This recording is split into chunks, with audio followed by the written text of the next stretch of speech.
If we read the Gospel according to St. John, then we know that it is different from those according to St. Matthew, St. Mark and St. Luke. It's on a different level.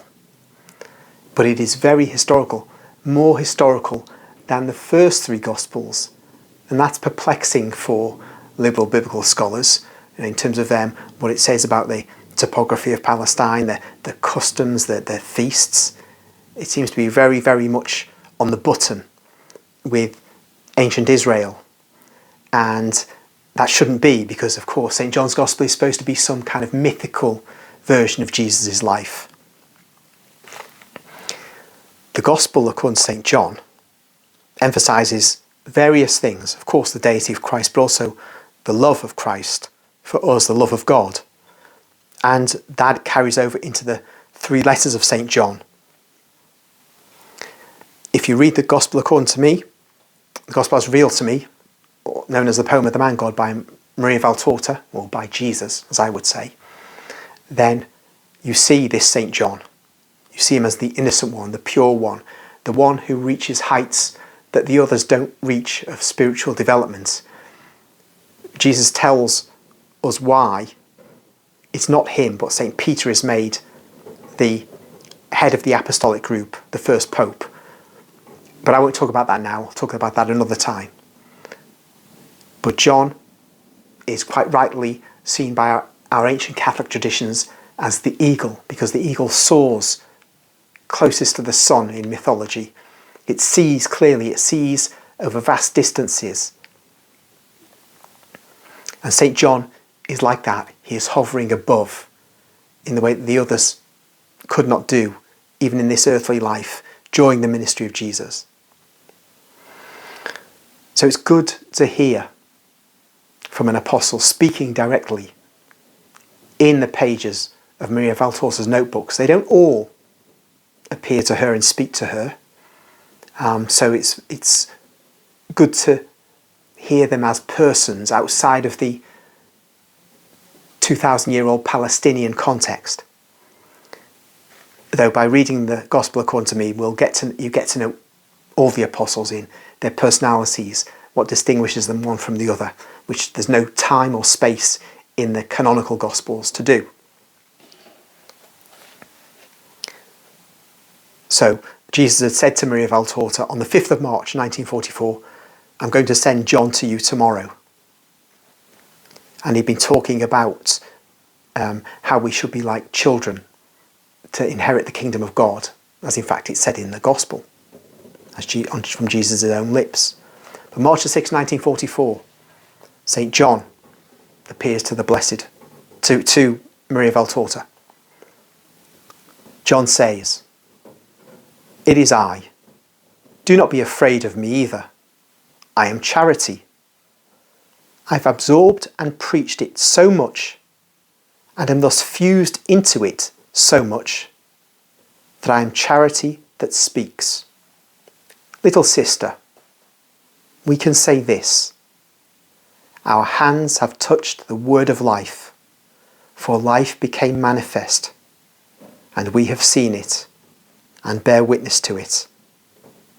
There's a footnote there. First letter of John, chapter 1, verses 1 to 3.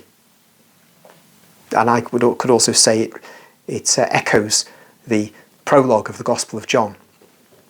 But to continue, St. John speaking. We can say this, we who repeat the words which our love, Jesus Christ, speaks to us in his goodness, surpassing all goodness.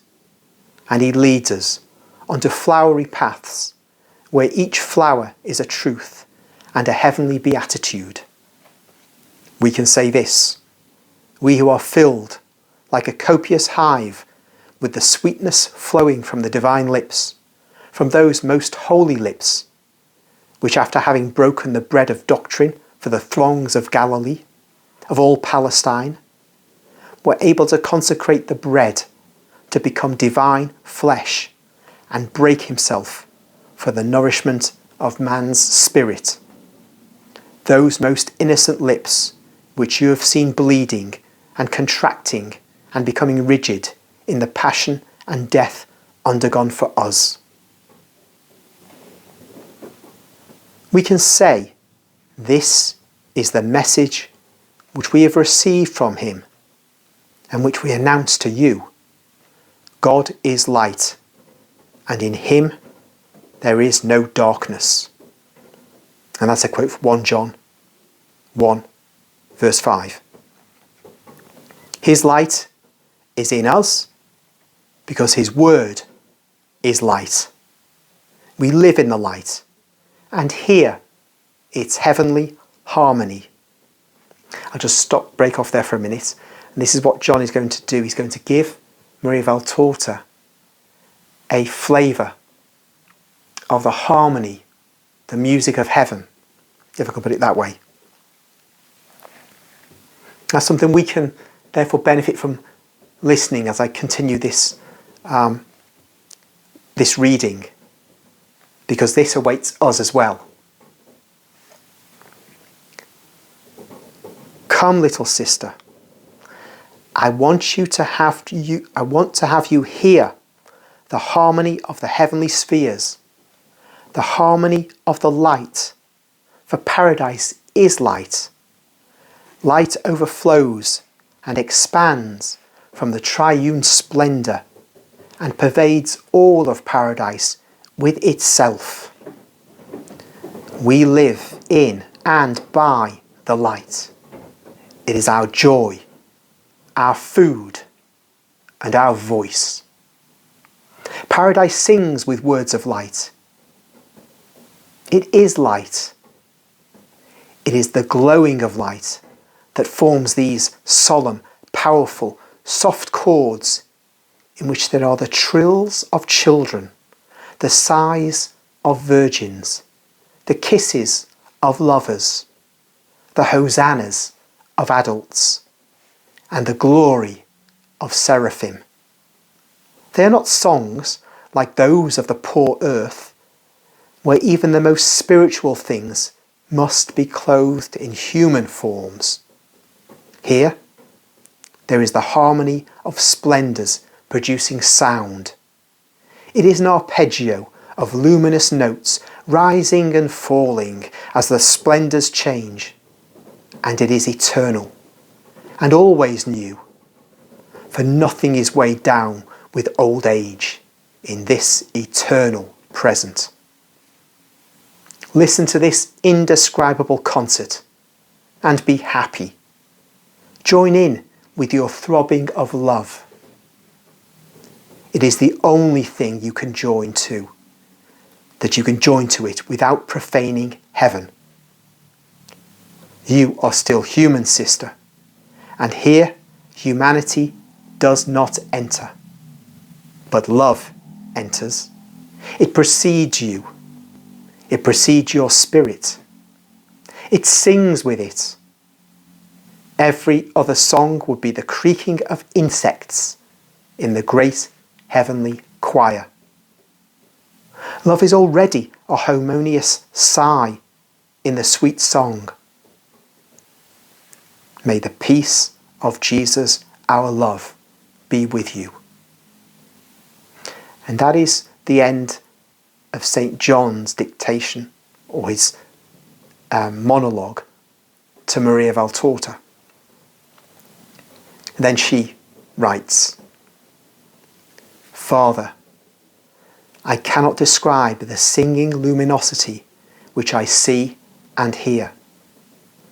I am inebriated with this beauty, this sweetness. If an immense, boundless rose, made of a light compared to which that of all the stars and planets is the spark of a hearth in moving its petals in a wind of love, with a form of sound, that will be something which might resemble what I see and hear, which is paradise immersed in the golden light of the most holy Trinity, with its inhabitants of diamantine light. Enough, enough. I remain silent because the human word is blasphemy when it tries to describe the eternal beauty of God and of his kingdom.